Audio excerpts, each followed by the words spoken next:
আবু জাহরা গোত্রের লোক বলে তুমি মুহাম্মাদের কল্লা কাটতে যাও? আরে তোমার বোন ফাতেমা বিনতে খাত্তাব আর তোমার বোনের জামাই সাঈদ, এরা তো দুজন কালিমা পড়ে মুসলমান হয়ে গেছে। আরে মুহাম্মাদের কল্লা পরে কেটো, আগে ঘর সামলাও। যে ওমর, আগে ঘর সামলাও, পরে তুমি মুহাম্মাদের কল্লা কাটতে যাও।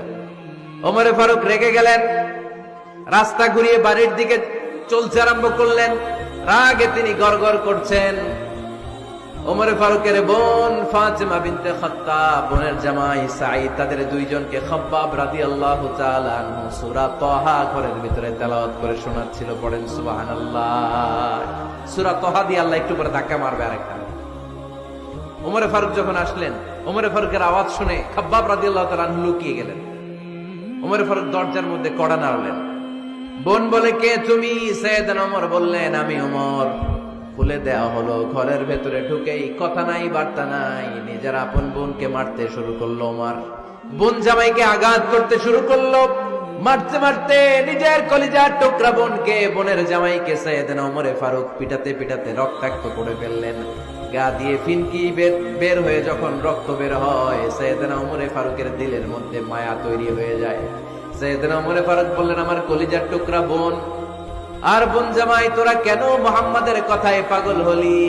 বুঝলাম না কেন মক্কার লোকগুলো পাগল পড়া হয়ে সব মুহাম্মাদের দলে চলে যায়।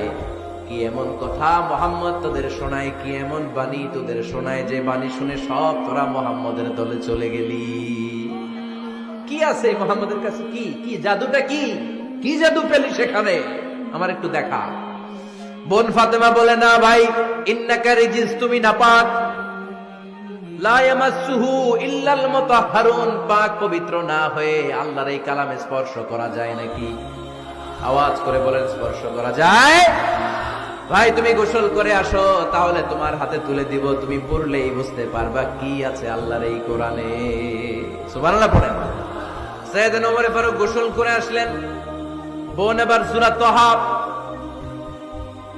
চামড়ার মধ্যে সূরাতু তাহার কিছু অংশ লিখে খাব্বাব রাদিয়াল্লাহু তাআলা আনহু লুকিয়েছিলেন। ওনার হাত থেকে সূরা তাহার অংশটা নিয়ে সাইয়েদনা ওমর ফারুকের বোন ওমর ফারুকের হাতে দিয়ে বলল, ভাই তুমি আসার আগে এই অংশটা সবাই মিলে তেলাওয়াত করছিলাম। ওমর ফারুকের হৃদয়টা তখন একেবারে নরম, কারণ আগে ধাক্কা খাইছে কয়টা?